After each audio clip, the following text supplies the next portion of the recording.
কিন্তু 100% সত্যি কথা। এটা হচ্ছে ওয়াইটিতে কখন কি হয় কেউ বলতে পারে না, এটা হচ্ছে ওয়াইটিতে না সম্পর্কর কোনো দাম আছে, ওয়াইটিতে না ভালোবাসার কোনো দাম আছে। ওয়াইটিতে একটা জিনিসেরই দাম আছে, সেটা হচ্ছে পয়সা আর ভিউজ আর রেভিনিউ। এর বেশি কারোর সাথে কোনো সম্পর্ক নেই। হ্যাঁ, গত কিছুদিন ধরে আমরা ওয়াইটিতে অনেক কিছু দেখতে পাচ্ছি। ননদ বৌদি ঝগড়া দেখতে পাচ্ছি, কেয়া বিশুর ঝগড়া দেখতে পাচ্ছি, ম্যান্ডির ঝগড়া করার প্রচেষ্টা দেখতে পাচ্ছি, আর সাথে আমাদের বেচু তো রয়েই গেছে। বেচু তো ভাবছে যে সবাই ভিউজ ইনকাম করার জন্য যখন কেচ্ছা বিক্রি করছে, তাহলে আমারও তো কিছু করতে হবে। সেজন্য মন কি বাত বলে মানে একমাত্র ওর বিক্রি করার কি আছে, ওর বউ ছাড়া তো বিক্রি করার কেউ নেই, বউকে বিক্রি করতে বসছে মাঝে মাঝে। যাই হোক, গতকাল কিমা একটা ভিডিও করেছে। তা কিমা এক ভিডিও থেকে একটা কথা তো পরিষ্কার করে বলে দিয়েছে যে এই যে মানুষগুলো কন্ট্রোভার্সি করছে, এই যে ইচ্ছাকৃতভাবে ক্রিয়েট করা হয়েছে কন্ট্রোভার্সিগুলো, তো এই কন্ট্রোভার্সি করছে এবং সব ভিউজ ইনকাম করে নিয়ে যাচ্ছে, তার মাঝখানে ডুবে যাচ্ছে হচ্ছে আমার ভাই এবং ভাই বউ। তোমরা কেউ আমার ভাই এবং আমার ভাই বউকে ভিউজ দিচ্ছ না, মানে টিনা এবং বেচুকে কেউ আমরা ভিউজ দিচ্ছি না। আচ্ছা, এ কথা কিমা কিন্তু পরিষ্কার করে বলে দিল এবং বুঝিয়ে দিল যে তার ভাই ইনকাম করার জন্য, ভিউজ ইনকাম করার জন্য কিন্তু কন্ট্রোভার্সি করতে চাচ্ছে। তারপরেও কিন্তু দর্শকরা, কন্ট্রোভার্সি ক্রিয়েটাররা তার ভাইয়ের দিকে তাকাচ্ছে না। মানে আমরা শুরু থেকে যে বলে এসেছি যে ও হচ্ছে বেচু, সব কিছুই বিক্রি করতে পারে টাকার জন্য, রেভিনিউর জন্য, এটা কিন্তু 100% ঠিক কথা, সেটা কিমাও জানে।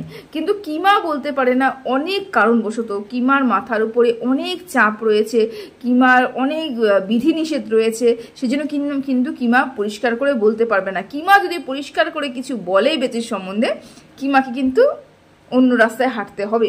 তো যাই হোক, কিমার এই কথাটাকে আমি সমর্থন করি যে কিমা যেটা বললো যে আমার ভাই ডুবে যাচ্ছে, একদম ভাই ডুবে যাচ্ছে। ভাই প্রচেষ্টা করছে, বাঁচার প্রচেষ্টা যে করছে না তা নয়, কিন্তু ভাই প্রচেষ্টা করছে, কিন্তু ভাই কিছু তো বাঁচতে পারছে না, কারণ কোনো ভিউয়ার্সরা তাকে গিয়ে সেরকম পরিমাণে ভিউজ দিচ্ছে না। যেই পরিমাণে ভিউজ এখন ননদ বৌদি নিয়ে চলে গেছে। ওয়াইটিতে কি হয়েছে বলতো, ফ্যামিলি কেচ্ছা বিক্রি করার একটা জায়গা সৃষ্টি হয়েছে। যে পারছে সেই ফ্যামিলি কেচ্ছা বিক্রি করছে। কেন বলতো বিক্রি করছে? কারণ কিছু দর্শকরা ভালো জিনিস দেখতে চায় না, কিছু দর্শকরা ভালো জিনিস পছন্দ করে না। যদি তোমরা দর্শকরা সত্যি ভালো জিনিস পছন্দ করতে, তাহলে তারা নোংরামি করতে পারতো না। তোমরা যদি ভালো জিনিস দেখতে, তাহলে নোংরার পথে তাদের যেতেই হতো না, তাই না?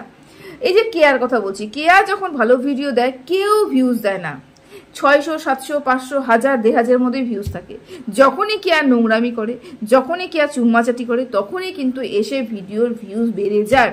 এখান থেকেই তো প্রমাণিত যে অশান্তি, ঝগড়া, ফ্যামিলি কেচ্ছা, পরক্রিয়া, এই ধরনের দেখে তোমরা অভ্যস্ত, এগুলোই তোমরা দেখতে চাও। না হলে ভিউজ কেন কমে যায়? যখন মানুষের নিট অ্যান্ড ক্লিন ব্লগ দেয়, নিট অ্যান্ড ক্লিন ভিডিও দেয়, কেন তোমাদের ভিউজ দেও না তোমরা? এই জন্যই কিন্তু আজকে এই কন্ট্রোভার্সি মানে এই আমাদের এই ওয়াইটিতে এই বেঙ্গলি কমিউনিটি যেটা আছে, সেটা এরকম দুরবস্থায় পরিণত হয়েছে। ভিউজের জন্য এখন ফ্যামিলি কেচ্ছা বিক্রি করার জন্য উদ্গ্রীব প্রত্যেকটা বড় বড় ব্লগার। যাই হোক, কিমা এই কথাটা ভালো বলেছে, তবে আমি এটা টিনার ক্ষেত্রে সমর্থন করতে পারলাম না, কারণ টিনা কোনোদিনও ফ্যামিলি কেচ্ছা বিক্রি করেনি এবং টিনা কোনোদিনও বলেনি, মানে চেষ্টাই করেনি যে আমি ফ্যামিলি কেচ্ছা বিক্রি করি এবং সেখান থেকে ভিউজ ইনকাম করি। ও একটা অন্য লেভেলেই চলে, ওর যা ইচ্ছে ও তাই করছে, ও ভিডিও দিলে দিচ্ছে, না দিলে না দিচ্ছে, ও ডুবে যাবে বা উঠে দাঁড়াবে সেটার কোনো ম্যাটার ওর জীবনে নেই, ও করছে না। যাই হোক, তবে একটা ব্রেকিং নিউজ তো অবশ্যই রয়েছে, সেটা হচ্ছে কিমা এবং গুপ্তির মধ্যে লেগে গেছে 36 কা আকড়া। একদম যুদ্ধ লেগে গেছে, একদম যুদ্ধ এলান করে গেছে। কেন বলো তো যুদ্ধটা হলো? কেন এখন কিমা এবং গুপ্তির মধ্যে এরকম গন্ডগোল শুরু হলো? কেন? মাঝখানে এসে পড়েছে সুতপা। হ্যাঁ, কিমা এখন সুতপাকে সাপোর্ট করছে। আর কোন কথাতে সাপোর্ট করছে, কিসের জন্য সাপোর্ট করছে, আমি অবশ্যই একটা করে ক্লিয়ার করবো। সুতপাকে সাপোর্ট করছে, এইদিকে সুতপাকে সাপোর্ট করাতে গুপ্তি খেপে হয়েছে, একদম লাল হয়ে গেছে যে তুমি কেন ওকে সাপোর্ট করছো। আচ্ছা, গুপ্তির কি বক্তব্য, কিমার কি বক্তব্য, সেটা নিয়ে আমি আসছি, ডিটেলসে বলছি। তবে তার আগে বলে রাখি, দেখো সময় যদি থাকে, যখন হাতি গর্তে পড়ে না তখনও কিন্তু ইঁদুরও লাথি মারে, যখন হাতি গর্তে পড়ে ইঁদুরও লাথি মারে, এই কথা কিন্তু বাস্তব, চরম বাস্তব কথা, তাই না? কিমা যে লাইভটা করেছে, কিমা যে ভিডিওটা করেছে, তার থেকে তো পরিষ্কার করে বোঝা যাচ্ছে কিমার কোথাও না কোথাও সেই ননদ বৌদির মধ্যে বৌদির উপরে ভীষণ পরিমাণে রাগ, ভীষণ পরিমাণে রাগ। কোনো পুরনো হয়তো হিসাব কিতাব বাকি রয়েছে, পুরনো হিসাব কিতাব বাকি রয়েছে, সেই কারণে হয়তো এত রাগ ওর মনে পুষে রেখেছে, তাই না? কিন্তু উপরে কি আমরা দেখতে পেতাম, উপরে কি দেখতে পেতাম বৌদির প্রতি কিমার কোনো রাগ, কোনো হিংসা, কোনো মানে জ্বলে যাচ্ছে ওকে দেখতে আমি সহ্য করতে পারছি না, এরকম কিছু লক্ষ্য করতে পেরেছি? পারিনি কিন্তু, তাই না? কিন্তু এখন আমরা লক্ষ্য করতে পারছি। কেন বলো তো? এখন যারা যারা যেই পরিমাণে দোষারোপ দোষ করছে আর কি, নিজেরাই দোষ করছে, নিজেরাই নিজেদের কেলেঙ্কারি বিক্রি করছে, নিজেরাই চুলোচুরি করছে, নিজেরাই নিজেদেরকে মানে পুড়িয়ে দেবো, জ্বলিয়ে দেবো, ছাইয়ে করে দেবো, এগুলো ধরনের বক্তব্য রাখছে। সেই সময় প্রত্যেকটা কন্ট্রোভার্সি ক্রিয়েটার তাদেরকে নিয়ে ভিডিও করছে। সেই সুযোগে কিমা পেয়েছে পুরনো লাথি বাকি আছে, বাবা দে চাপাটে চাপাটে দুটো লাথি মেরে দিই, তারপরে যা হবে দেখা যাবে, এরকম হচ্ছে কিমার বক্তব্য। পুরনো হিসাব কিতাব বাকি রয়েছে, সেই কারণেই কিমা এই মুহূর্তে বহিনকে, হ্যাঁ অবশ্যই সুতপাকে সাপোর্ট করতে বসেছে। যে কোথাও না কোথাও মনে হচ্ছে যে আমার সাথেও কিন্তু অন্যায় হয়েছিল, আমিও সত্যি কথা বলেছিলাম, আমার সেই রাত্রে 3টার সময়, রাত্রে 2:30টার সময়, ভোর 4টার সময় আমি যে রাতটা কাটিয়েছি, আমার যে চোখের জল পড়েছে, সেই জলের হিসাব এতদিনে সঠিক সময় এসেছে মেটাবার জন্য, চাপাটে চাপাটে লাথি। এইটা কিন্তু কিমার মনে একটা আশ্বাস, মানে কিমার মনে কিন্তু এটা হচ্ছে, বেরোনোর চেষ্টা করছে কিমা, কিন্তু ভালো মতন বের করতে পারছে না। তার যথাযথ কারণ আছে, প্রচুর বাধা আছে, বিধিনিষেধ প্রচুর আসে বলে কিমা কিন্তু বের করতে পারছে না। কিন্তু কিমা 100% বের করতে চাচ্ছে, 100% পুরনো হিসাব কিতাব বের করতে চাচ্ছে। এতদিন ধরে তাহলে কেন বের করেনি? ওই যে বললাম, হাতি যখন গর্তে পড়ে তখনই সবাই লাথি মারে, হাতি যখন নিজের স্বমহিমায় থাকে তখন কার ক্ষমতা আছে হাতির পেছনে লাগার? কারোর ক্ষমতা আছে কি? লাগার ক্ষমতা নেই। কিমার ক্ষেত্রে হচ্ছে সেই ঘটনা। কিমাকে আষ্টে পৃষ্ঠে ঘিরে দেওয়া হয়েছিল, কিমার চ্যানেলটা শেষ করার জন্য, কিমার চ্যানেলটাকে শেষ করার জন্য আপ্রাণ চেষ্টা করা হয়েছিল। সেই দিন রাত ভোর অবধি কিমা কান্নাকাটি করে অস্থির হয়ে গিয়েছিল কিমার চ্যানেলটা শেষ করার জন্য। সেই চ্যানেলটা কিন্তু কিমার শেষ হয়নি, হতেও কিন্তু বেঁচে গেছে। সেই সময় কিমার সাথ যারা যারা দিয়েছে তাদের প্রতি কিমার রাগ থাকলে পরেও কিন্তু তাদের প্রতি এই পরিমাণে কি বলবো, মনে কিন্তু রাগটা সে পুষে রাখতে পারবে না। কিন্তু সেই সময় মানুষটা প্রচুর পরিমাণে কিমাকে কিন্তু হেল্প করেছিল, যেই কটা মানুষই কিমাকে হেল্প করেছিল কিনা। কিন্তু যার জন্য এই দিনটা দেখতে হয়েছে তাদেরকে কিমা কোনো কথা বলতে পারতো না। কারণ কি? কারণ অনেক কিছু আছে, কিমার কিছু ভুল আছে, কিছু প্রুফ রয়েছে, কিমা কিছু বললেই যে কিমাকে কোনো এক কাঠগোড়া দাঁড়া করাতে হবে সেই একটা ভয় রয়েছে।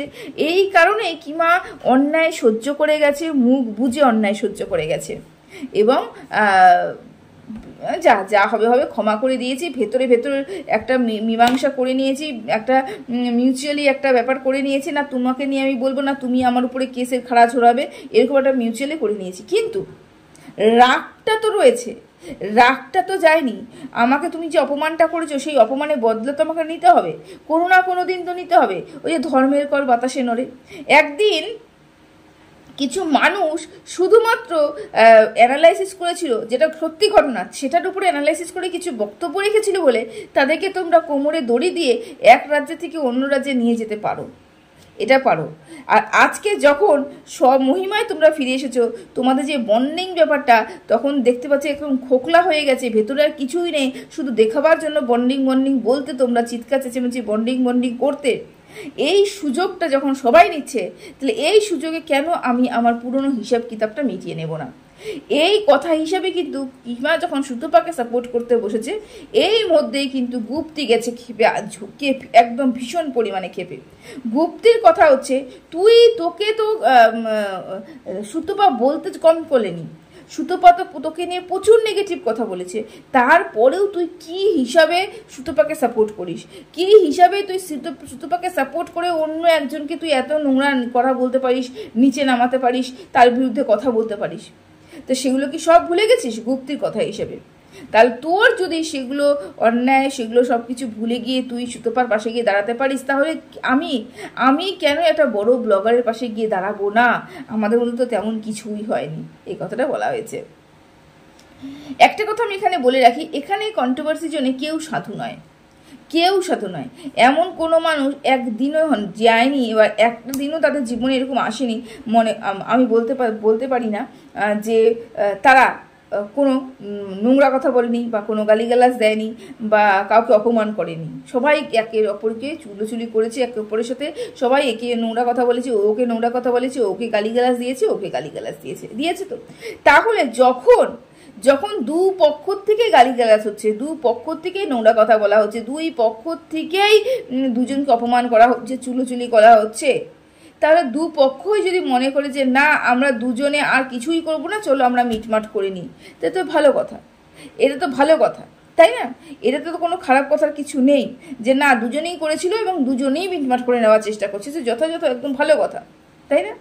এই ভালো কথাটাই কিন্তু আমাদের গুপ্তি সহ্য হচ্ছে না, গুপ্তির একটাই কথা যে ওর সুতপার মতন মানুষের সাথে তুমি কিভাবে সেট আপ করতে পারলে, তুমি কিভাবে অ্যাডজাস্ট করে নিতে পারছো, তুমি কিভাবে সুতপার গুণগান গাইছো, তুমি কেন সুতপার পাশে এসে দাঁড়াচ্ছ, এটা হচ্ছে গুপ্তির কথা। আর কিমার কথা সুতপা আমাকে যতটুকু বলেছে আমিও সেম সুতপাকে বলে দিয়েছি, আমাদের দুজন হিসাব বরাবর। এখন আর আপাতত আমি সুতপার পাশে দাঁড়াচ্ছি, কারণ সুতপাকে অনেক নোংরা কথা অনেক নোংরা কথা বলা হচ্ছে, যেখানে মানে একটা বড়সড় কিছু চলছে, অন্য জায়গায় চলছে সেই সময়টাতে। তাহলে গুপ্তির কথা হিসেবে তুমি যদি এগুলো কথা শুনেও সুতপার সাথ দিতে পারো, তাহলে আমিও অন্য কারোর সাথ দিতে পারি, আমিও অন্য কারোর কথা বলতে পারি। কিমার বক্তব্য যে গুপ্তি একমাত্র যে ওই বড় ব্লগারের বাড়িতে বসে কিমাকে টুক করে একটা ঢিল ছিল। কিমা ওই গুপ্তি সব জানতো, জানার পরেও কিন্তু গুপ্তি কিছু প্রকাশ করেনি, কিমার বিরুদ্ধে যা করার সেটা করে ফেলেছে, গুপ্তি সব কিছু জানতো। দেখো একটা কথা তো পরিষ্কার, কালকে গতকালের ভিডিও দেখে তো একটা কথা পরিষ্কার, যে এখানে কোনো সম্পর্ক হয় না, কোনো সম্পর্কের কোনো দাম নেই। এই যে সবাই এতদিন কিমা করে যেত, এতদিন যে মানে একে অপরকে মানে কি বলবো ভালোবাসায় মোরা এরকম একটা প্রতিস্থাপন করার চেষ্টা করেছিল দর্শকদের সামনে, বেরিয়ে তো আসলো সবকিছু বেরিয়ে আসলো যে স্বার্থে যখন ঘা লাগবে তখন কিন্তু প্রত্যেকটা মানুষই আত্মরক্ষার জন্য ফনা তুলবে, যেটা কিমাও করেছে, যেটা এই মুহূর্তে গুপ্তি করার চেষ্টা করছে। গুপ্তি যে কাজটা করেছে সেটা হচ্ছে ও বরাবরই বৌদির পাশে দাঁড়িয়েছিল, এখনো বৌদির পাশেই দাঁড়িয়ে থাকবে, গুপ্তির কথা হিসেবে গুপ্তি সেটা। আর কিমার কথা হিসেবে যে আমি অ্যাজ এ কন্ট্রোভার্সি ক্রিয়েটার আমি কোনো ব্লগারের পাশে দাঁড়াবো না, একজন কন্ট্রোভার্সি ক্রিয়েটারের পাশে দাঁড়াবো, এটাও 100% সত্যি কথা। যে আমরা কন্ট্রোভার্সি ক্রিয়েটার, আমাদের জোনকে যদি আমি শক্ত করে না ধরি, আমাদের জোনের মানুষকে সাথে আমরা যদি ঐক্যবদ্ধ না হই, সে হতেই পারে মতের মিল, ঐক্যবদ্ধ না হই, তাহলে বড় বড় ব্লগাররা এসে যখন যা ইচ্ছে আমাদের সাথে তাই করতে পারে, এটা হতে দেওয়া যাবে না। আমাদের দলবদ্ধ হতে হবে, আমাদের ঐক্যবদ্ধ হতে হবে, এরকম একটা বার্তা হচ্ছে কিমা সুতপার প্রতি দেওয়ার চেষ্টা করছে। গুপ্তি তো রাজি হবে না, কারণ গুপ্তি ভালো মতনই জানে কিমা এবং সুতপা এরা যদি দুজনেই মিল হয়ে যায় তাহলে ওয়াইটিটা অন্য লেভেলে যাবে। অনেক কিছু দেখতে পেলাম, অনেক কিছু বুঝলাম, অনেক কিছু বোঝানোর চেষ্টা করলাম, জানি না কতটুকু তোমাদেরকে বোঝাতে পারলাম। এটাই আমার বলার ছিল যে লেজে পা পড়লে কিন্তু ফস সবাই করে, শুধু সময়ের অপেক্ষা।